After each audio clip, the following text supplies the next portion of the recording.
Hello मेरे foodies, आप सब कैसे हैं। जैसा कि आप सबको पता है अभी फेस्टिवल का सीज़न चल रहा है और अभी बड़ी तीज या सत्तू तीज या फिर जिसे बनारस में कजली तीज भी कहा जाता है वो अभी आने वाली है।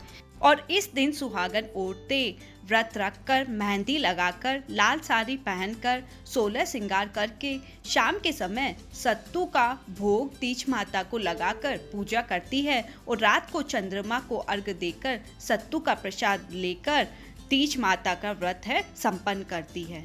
तो आज मैं आपके लिए लेकर आई हूँ सत्तू की recipe. So let's get started. Subscribe कीजिए फूडी मी चैनल को और लेटेस्ट वीडियो और अपडेट देखने के लिए बेल आइकन को भी दबाना न भूलें। सत्तू बनाने के लिए हमें इन चीज़ों की आवश्यकता होगी। सबसे पहले मैंने ले लिया है लगभग सत्तू मैंने लगभग लिया है 500 ग्राम। उसके अलावा मैंने ले लिया है पीसी हुई चीनी, वो है लगभग 400 ग्राम। उसके अलावा मैंने ले लिया है देसी घी, वो लगभग है 400 ग्राम। उसके अलावा मैंने ले लिया है नारियल का एक गोटा। उसके अलावा मैंने ले लिया है बादाम। उसके अलावा मैंने ले लिया है पिस्ता।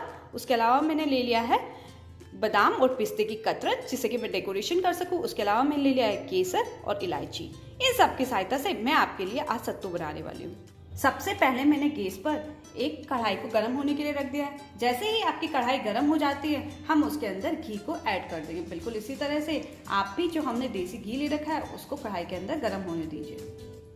जैसे कि आप देख पा रहे हैं हमने जो देसी घी कढ़ाई के अंदर डाला था वो बिल्कुल अच्छी तरह से गर्म हो चुका है। अब जो बेसन हमने ले रखा था अब मैं उसको भी इसके अंदर ऐड कर दूंगी। बिल्कुल इसी तरह आप भी बेसन को कढ़ाई के अंदर ऐड कर दीजिए और गैस की आंच को धीमा ही रखिएगा। ज़्यादा तेज आंच रखने से जो बेसन और जो घी है वो बिल्कुल जल जाएगा। तो इस बात का जरूर ध्यान रखें, जो हमारी गैस की आंच है उसको आप धीमा ही रखें। अब आप इसको अच्छी तरह से मिक्स कर लीजिए। घी के अंदर आप बेसन को बिल्कुल अच्छी तरह से मिक्स कर लीजिए। अब आप इसको बिल्कुल जैसे कि आप देख पा रहे हैं मैंने इसको घी के अंदर बिल्कुल अच्छी तरह से मिक्स कर लिया है। अब आप इसको लगातार धीमी आंच पर गैस पर भून लीजिए। जो ये सत्तू का जो बेसन है वो मार्केट में आपको इजीली मिल जाता है। अगर आपको मार्केट में इजीली ना मिले तो आप इसको घर पे भी तैयार कर सकते हैं। आप चने की दाल को घर पे अच्छे से भून लीजिए, फिर आप इसको मिक्सर के अंदर पीस लीजिए तो आपका बिल्कुल इसी तरह का सत्तू का बेसन तैयार हो जाएगा। अब आप इसको धीमी आंच पर बिल्कुल अच्छी तरह से भून लीजिए। लगभग इसको भूनते हुए आपको 15 से 20 मिनट का समय लगेगा, तभी जो आपका सत्तू है वो बिल्कुल अच्छी तरह से बनेगा। इसका जो कलर है वो भी बिल्कुल बदल चुका है।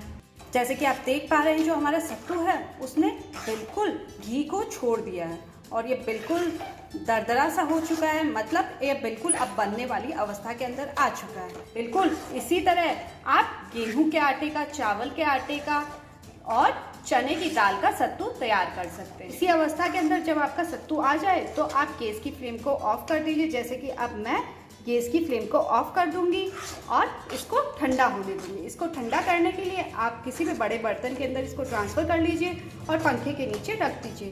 तो ये जल्दी ही आपका जो सत्तू है वो ठंडा हो जाएगा, जैसे कि अब मैं करूँगी।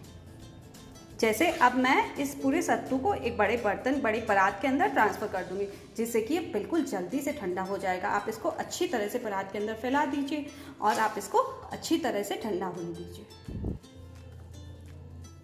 दूसरी तरफ मैंने कढ़ाई के अंदर लगभग 2 टेबलस्पून घी को गर्म होने के लिए रख दिया। जैसे ही आपका घी गर्म हो जाए आप उसके अंदर बादाम की कतरन को डाल दीजिए और इसको आप अच्छी तरह से रोस्ट कर लीजिए, जैसे कि अब मैं करूँगी।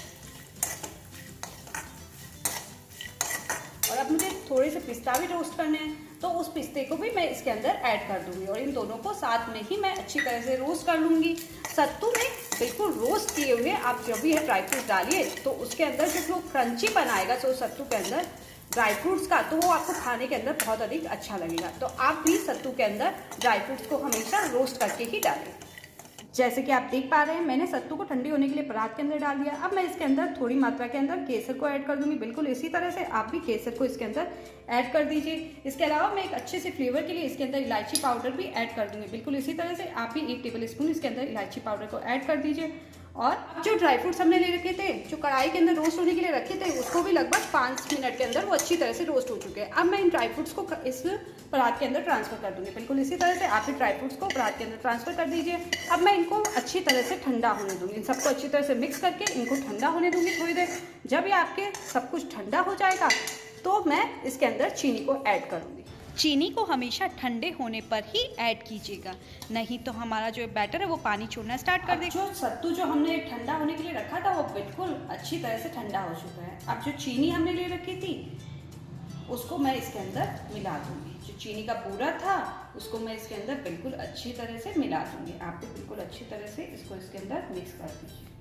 स्पून की सहायता से मैं इसको इसके अंदर मिक्स कर दूँगी। बिल्कुल इसी तरह से आप भी इसको स्पून की सहायता से मिक्स कर दीजिए।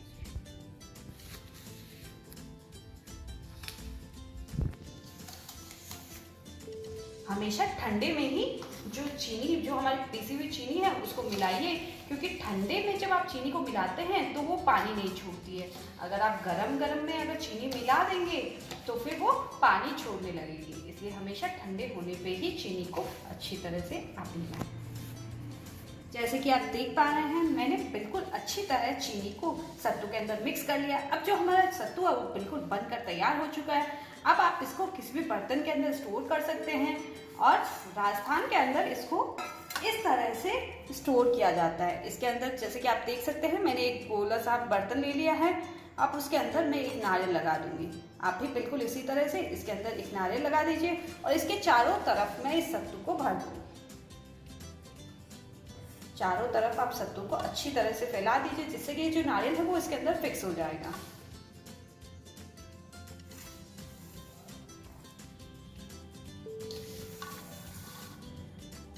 फिर हम सारे सत्तू को स्पून की सहायता से प्रेस कर देंगे, जिससे कि ये बिल्कुल बराबर हो जाएगा और इसका जो शेप है वो भी बहुत सुंदर आ जाएगा।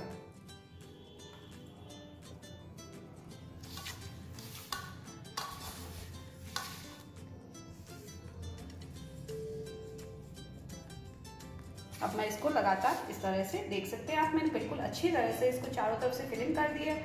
अगर आप चाहें, कहीं कहीं जगहों पे ये भी होता है कि वो नारियल का गोटा नहीं लगाते हैं, उस जगह पे वो चांदी का सिक्का भी लगा सकते हैं, या फिर किसी और भी चीज़ से जिससे भी आप चाहें उससे इसका डेकोरेशन कर सकते हैं। ये जैसे कि आप देख पा रहे हैं, मैंने स्पून की सहायता से इसको बिल्कुल फिक्स कर दिया। बिल्कुल इसी तरह से आप भी इसको फिक्स कर सकते हैं। और अब मैं इसका डेकोरेशन बाद में करूँगी। पहले मैं दूसरे जो हमारा जो सत्तू बचा हुआ है उससे मैं छोटी छोटी बटली है उसको तैयार करूँगी।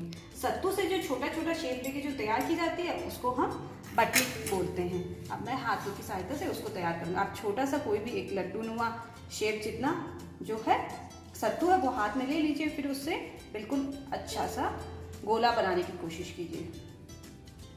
जैसे कि आप देख पा रहे हैं, मैं इससे बिल्कुल राउंड राउंड गोला बना रही हूँ। हाथों की सहायता से आप इसको थोड़ा थोड़ा हल्का हल्का जंप दीजिए और इसका राउंड राउंड शेप दीजिए।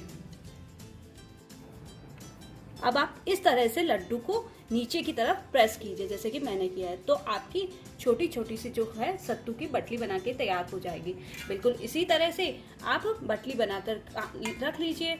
सत्तू को आप किसी भी तरह के शेप में बनाकर यूज कर सकते हैं, और बटली का जो शेप होता है वो पूजा में बहुत अधिक यूज आता है, तो इसको जरूर बनाइए। जैसा कि आप देख सकते हैं, मैंने सत्तू की छोटी छोटी सी बटली बना के तैयार कर ली है और बाकी सत्तू को एक बर्तन के अंदर फिक्स कर दिया। बिल्कुल इसी तरह से आप भी सत्तू को तैयार कर लीजिए। अब मैं इनका डेकोरेशन करूंगी। जैसे कि आप देख पा रहे हैं, मैंने एक चांदी का वर्क ले लिया। बिल्कुल इसी तरह आप भी चांदी का वर्क है वो आपको मार्केट में इजीली मिल जाएगा। अब मैं इस वर्क को इस सत्तू के ऊपर लगा दूंगी। बिल्कुल इसी तरह से आप भी वर्क को सत्तू के ऊपर बिल्कुल अच्छी तरह से लगा दीजिए। इसको आप चाहें तो रुई की सहायता से बिल्कुल अच्छी तरह से लगा दीजिए। जैसे कि आप देख पा रहे हैं, मैंने वर्क को बिल्कुल अच्छी तरह से सत्तू के ऊपर लगा दिया है। अब मैं इसका डेकोरेशन ड्राई फ्रूट्स की सहायता से कर दूंगी। बिल्कुल इसी तरह से आप भी ड्राई फ्रूट्स की सहायता से इसका डेकोरेशन कर दीजिए। देखने के अंदर बहुत अधिक सुंदर लगेगा। अब आप इसको बड़ी तीज के दिन तीज माता के भोग लगाकर चंद्रमा के दिखने के बाद इसके द्वारा व्रत खोलें। जैसे कि आप देख पा रहे हैं, मैंने सत्तू का डेकोरेशन बर्क और ड्राई फ्रूट्स की सहायता से कर दिया। बिल्कुल इसी तरह से मैं छोटी छोटी सी जो पटली हमने ले रखी है उसका डेकोरेशन भी इसी की सहायता से कर दूंगी। जो बर्क हमने ले रखे हैं उसको आप अच्छी तरह से इन सत्तू के ऊपर चिपका दीजिए, जैसे कि अब मैं चिपका रही हूँ। एक एक करके आप सत्तू पे इसी तरह से बर्क चिपका के उसको ड्राई फ्रूट्स की सहायता से डेकोरेट कर दीजिए। अगर आपको मेरी सत्तू की रेसिपी पसंद आती है तो इसे लाइक कीजिए, शेयर कीजिए और मेरे चैनल को सब्सक्राइब करना ना भूलें। Thank you.